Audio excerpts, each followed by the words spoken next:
This channel does not promote any violent, harmful, or illegal activities. All content provided by this channel is meant for an educational purpose only. নভেম্বরের যে তালিকা প্রকাশ জমা দেওয়ার শেষ তারিখ সেটা 7 দিন পিছিয়ে গেল, খসড়া তালিকা 7 দিন পিছিয়ে গেল, এমনকি চূড়ান্ত তালিকা সেটাও 7 দিন পিছিয়ে গেল।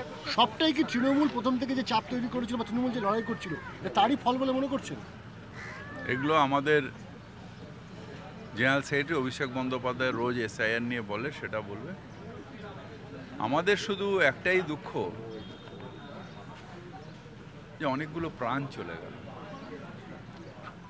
সেকেন্ডলি হচ্ছে আমি রোজই কোনো না কোনো ওয়ার রুমে আসছি এবং কাজ আমাদের ছেলেরা প্রাণ ঢেলে করছে। এরপরে যদি রেফারি নিরপেক্ষ না হয়, যে কোনো বল পায়ে লাগলেই যদি রান আউট হয় তাহলে মুশকিল হয়ে যাবে। কিন্তু আমরা লড়াই করছি, লড়াই করব। মানুষ মুখ্যমন্ত্রী মমতা বন্দ্যোপাধ্যায়কে বিশ্বাস করেন, আর আমাদের দলের কর্মীরা মাটি কামড়ে পড়ে আছে। আপনারা বারবার বলছিলেন যে 2 বছরের কাজ 2 মাসে করছে, এই 7 দিনটা কি যথেষ্ট সময়? মানে আমার মনে হয় না। কিন্তু যেটা হয় সেটা হচ্ছে যে আমাদের লড়াই আমাদের করতে হবে যে কোনো পরিস্থিতিতে। কমিশন বলছে অবিলম্বে যে বিএলও আছে তাদের যে ভাতা সে 18,000 টাকা সেটা দেওয়া প্লাস ইন্টারনেটের 1,000 করে টাকা দেওয়া। এতে কি আমি আপনাকে বারবার করে বলছি যে এগুলো সব আমাদের জেনারেল সেক্রেটারি পার্টির থেকে বলবে। এসআইআর নিয়ে আমি কোনো কথা বলবো না। শ্রমিক ভট্টাচার্য বলছেন যে জ্ঞানেশ কুমারকে দিল্লিতে না বসে থেকে কলকাতায় সরাসরি আসতে হবে এবং জ্ঞানেশ কুমারের ভূমিকা নিয়ে গণেশ কুমারকে কলকাতায় আসতে হবে। জ্ঞানেশ কুমার চামচ দিয়ে ওনাকে খাইয়ে দেবে, ওনাকে জিতিয়ে দেবে, সার্টিফিকেট দিয়ে দেবে। এটা কি মামার বাড়ির আবদার নাকি? আমার নিজের ক্ষমতা নেই, আমি অপদার্থ মানুষের সাথে যোগাযোগ নেই, আমার সংগঠন নেই, তাই গণেশ কখনো নির্ভর করছে রাজভবনের ওপরে, মানে ওই গভর্নরের ওপরে, আবার কখনো নির্ভর করছে জ্ঞানেশ কুমারের ওপরে। আরে তোর নিজের কুমারের ওপরে কবে নির্ভর করবি? আমরা তো আমাদের কুমার, অর্থাৎ আমাদের পার্টির ছেলেদের ওপর আমি নির্ভর করছি। আর উনি কখনো ইডির ওপরে, সিবিআই এর ওপরে, জ্ঞানেশ কুমারের ওপরে, রাজভবনের ওপরে নির্ভর করে পরনির্ভরতা করে কখনো যুদ্ধ জেতা যায় না। রাজস্থান এবং দেখা যাচ্ছে যে উত্তরপ্রদেশ গত 3 দিনে আরো 3 জন বিএলও মারা গেল। একজন সুইসাইড নোটে লিখে গেছে এসআইআর কথা, এবং অন্যান্যরা যারা মারা গেছে পরিবারও বলছে অত্যন্ত অন্যায় হচ্ছে।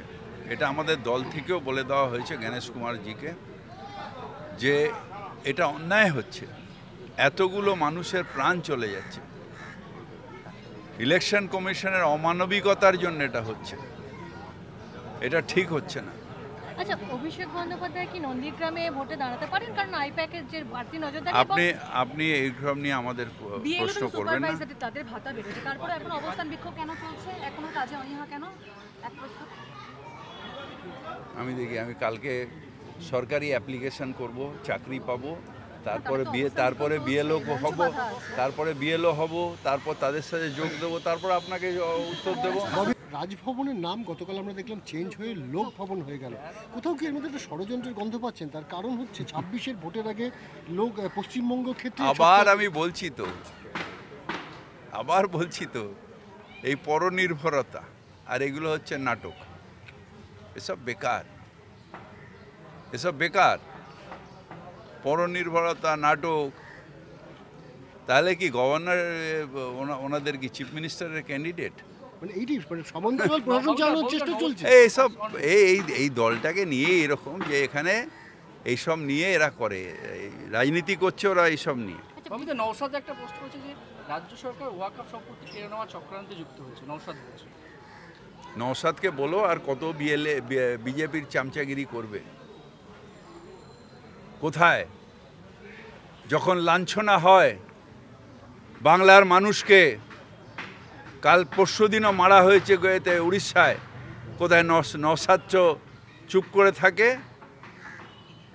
আমরাই লড়াই করেছি, সুপ্রিম কোর্টে এখনো লড়াই করছি। নওশাদদের দরকার হয় না। মাইনরিটি মেজরিটি সবাইকার সুরক্ষার দায়িত্ব আমাদের, আমরা সেই কাজটা করছি। বাবুদা একটা প্রশ্ন, শ্রমিক ভট্টাচার্যের প্রশ্ন, যখন দেখা যাচ্ছে যে যারা কাজ করছেন মোটামুটি প্রায় বিজেপির হয়েই কাজ করছেন বলে কমিশনের, সেখানে শ্রমিক ভট্টাচার্য বারবার আবার কমিশনকে আক্রমণ করছে, এই ধরনের দুরকম নীতি কেন? এটা নিয়ে আমি বলতে পারবো না, তবে ব্যাপারটা হচ্ছে এই পরনির্ভরশীল বিজেপি।